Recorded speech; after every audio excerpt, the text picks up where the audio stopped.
വനത്തിൽ കണ്ട അസ്ഥികൂടം വർഷങ്ങൾക്ക് മുൻപ് നടന്ന കൊലപാതകത്തിലേക്ക് വിരൽ ചൂണ്ടുമോ? പ്രതികാരവും കുറ്റാന്വേഷണവും ഇഴചേരുന്ന ഉദ്വേഗജനകമായ നിമിഷങ്ങളാണ് ഇനി വരാനുള്ളത്. കൊലയാളി എന്ന ക്രൈം ത്രില്ലറിൻ്റെ രണ്ടാം ഭാഗത്തിലേക്ക് ഏവർക്കും സ്വാഗതം. മുടങ്ങാതെ കേൾക്കാനും അഭിപ്രായങ്ങൾ അറിയിക്കാനും ഏവരെയും ഓർമ്മിപ്പിക്കുന്നു. 1,00,000-ലധികം വായനക്കാർ താൽപ്പര്യത്തോടെ വായിച്ച രചന ഓഡിയോ രൂപത്തിൽ നിങ്ങളിലേക്ക് വരുന്നു. കരിങ്കുണ്ട് വനത്തിൽ അസ്ഥികൂടം കണ്ടെത്തിയ വാർത്തയറിഞ്ഞ് അവിടേക്ക് തിരിച്ചതാണ് ലോക്കൽ പോലീസ് സ്റ്റേഷനിലെ സബ് ഇൻസ്പെക്ടർ രവികുമാർ. അദ്ദേഹത്തോടൊപ്പം സ്റ്റേഷനിൽ നിന്നും 2 കോൺസ്റ്റബിൾമാരും ഉണ്ടായിരുന്നു. മേലുദ്യോഗസ്ഥരെ വിവരം അറിയിക്കുകയാണ് രവികുമാർ ആദ്യം ചെയ്തത്. അതിനുശേഷം ഫോറൻസിക് സംഘത്തിനെയും വിവരമറിയിച്ചു. അപ്പോഴേക്കും ജില്ലാ ആസ്ഥാനത്തു നിന്നും അവരെ വിളിച്ചിരുന്നു. രവികുമാറും സംഘവും അവിടെ എത്തുമ്പോഴേക്കും ഫോറസ്റ്റ് ഡിപ്പാർട്ട്മെൻറ്റിൽ നിന്നും റേഞ്ചർ ധനപാലനും സംഘവും സ്ഥലത്ത് വന്ന് അവരെ കാത്തു നിൽപ്പുണ്ടായിരുന്നു. എവിടെയാണ് സ്കെലിട്ടൺ കാണപ്പെട്ടത്? ആ നിൽക്കുന്ന അകിൽ മരത്തിൻ്റെ മറവിലാണ്. ഞങ്ങളാരും അങ്ങോട്ട് പോയില്ല. മായണ്ണൻ പറഞ്ഞതാണ്. ആരാണ് മായണ്ണൻ? Check പോസ്റ്റിലെ gate കീപ്പറാണ്. അയാളവിടെ കാണുമല്ലോ അല്ലേ? നിങ്ങൾ വാ. അവരെല്ലാവരും വേഗം അകിൽ മരത്തിൻ്റെ ചുവട്ടിലേക്ക് നടന്നു ചെന്നു. ക്രമമായിട്ടല്ലാതെ പല സ്ഥലങ്ങളിലായി ചിതറിക്കിടക്കുകയാണ് ആ അസ്ഥികൂട ഭാഗങ്ങൾ. ഒറ്റ നോട്ടത്തിൽ തന്നെ മനസ്സിലാക്കാം അത് മനുഷ്യൻ്റെ അസ്ഥികൂടം തന്നെയാണ്. തലയോട്ടി കാണാനില്ലെന്ന കാര്യം ഒറ്റ നോട്ടത്തിൽ തന്നെ രവികുമാറിന് മനസ്സിലായി. അയാൾ അവിടെ നിന്നും അല്പം കൂടി മുന്നോട്ട് നടന്നു നോക്കി. ചവിട്ടിയാൽ പാദം താഴ്ന്നു പോകാൻ പാകത്തിൽ കരിയിലകൾ വീണ് കിടക്കുന്നു. രവികുമാറിന് അധിക ദൂരം പോകേണ്ടി വന്നില്ല. കരിയിലകൾക്ക് മുകളിൽ ഒരു തലയോട്ടിയും കണ്ടുകിട്ടി. അപ്പോഴേക്കും ഫോറൻസിക് സംഘവും അവിടെ എത്തി. വിശദമായ പ്രാഥമിക പരിശോധനകൾ നടത്തിയ ഫോറൻസിക് സർജൻ മാത്യു പോൾ പറഞ്ഞു, പ്രായപൂർത്തിയായ ഒരാളിൻ്റെ അസ്ഥികൂടമാണെന്നുള്ള കാര്യം തീർച്ചയാണ്. നീളം വച്ച് നോക്കുമ്പോൾ മിക്കവാറും പുരുഷൻ്റേതാവാനാണ് സാധ്യത. ആ കാര്യത്തിൽ ചിലപ്പോൾ വ്യത്യാസമുണ്ടായേക്കാം. കൊല്ലപ്പെട്ടതോ ആത്മഹത്യ ചെയ്തതോ ആകാമല്ലോ. കൊല്ലപ്പെട്ടതാണെങ്കിൽ എങ്ങനെയായിരിക്കും കൊല്ലപ്പെട്ടത് എന്നുള്ളതായിരുന്നു രവികുമാറിൻ്റെ മനസ്സിലെ സംശയം.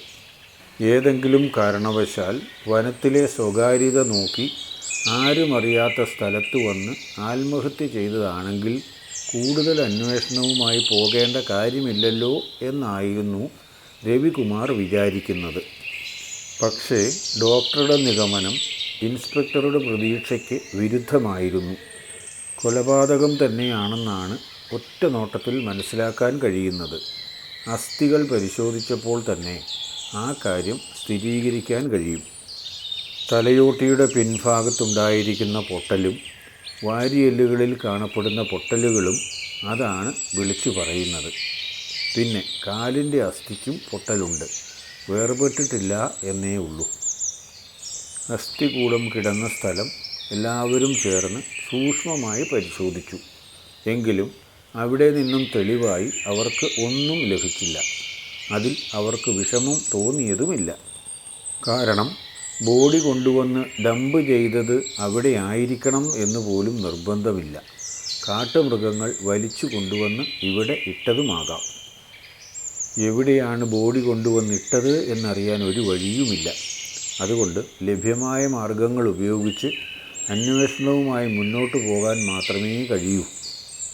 വിശദമായ പോസ്റ്റ്മോർട്ടത്തിൽ കുറേ കൂടി വിവരങ്ങൾ ലഭ്യമാവില്ലേ? അങ്ങനെ തന്നെ നമുക്ക് പ്രതീക്ഷിക്കാം. എന്താണെങ്കിലും ദൈവത്തിൻ്റെ കയ്യൊപ്പ് നമുക്കായി എവിടെയെങ്കിലും ഉണ്ടാവുമല്ലോ. ഒന്നും കിട്ടാത്തതുകൊണ്ട് രവികുമാറിന് അവിടെ നിന്നും പോരാൻ മടിയായിരുന്നു. വീണ്ടും വീണ്ടും അയാൾ നടന്നു പോകാവുന്ന അത്രയും ദൂരം നടന്ന് സൂക്ഷ്മമായി പരിശോധന നടത്തി. നടന്നത് വെറുതെ ആയില്ല.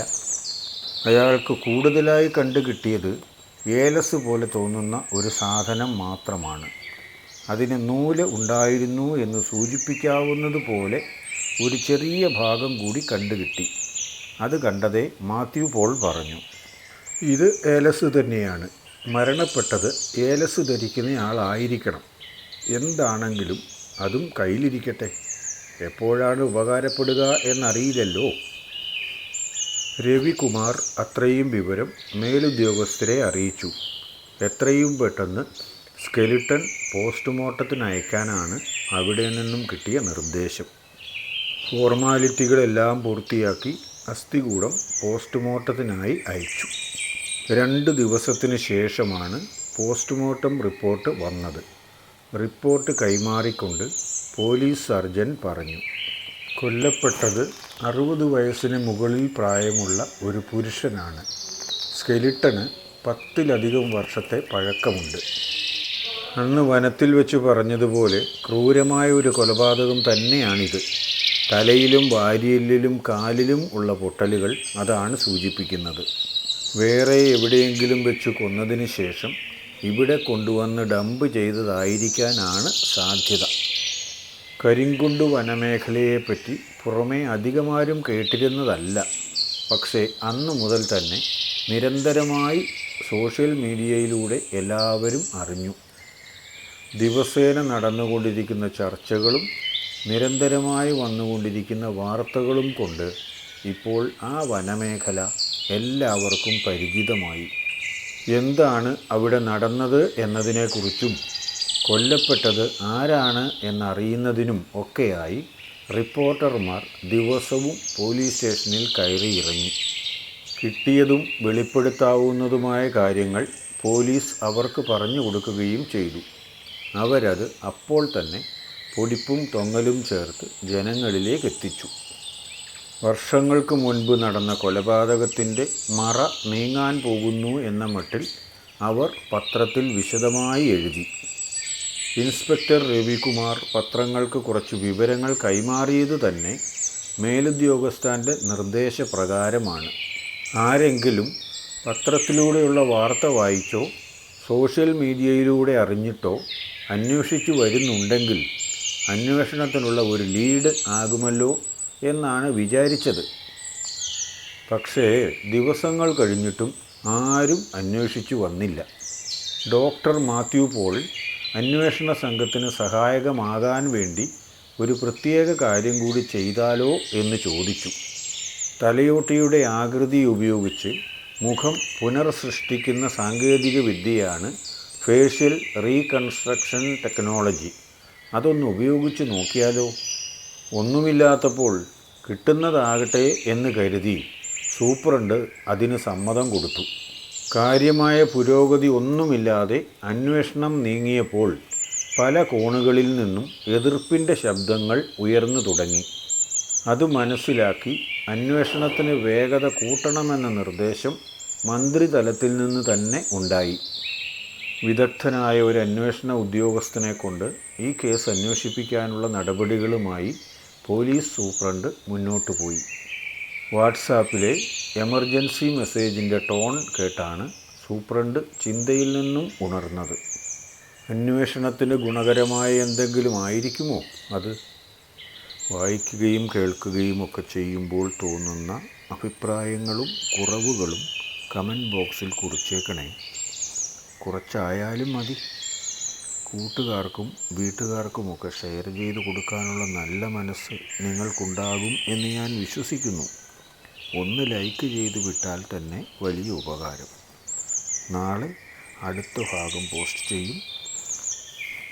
ഉച്ചയ്ക്ക് 2:30 തന്നെ. അതുവരെ എല്ലാവർക്കും നന്മ നേരുന്നു.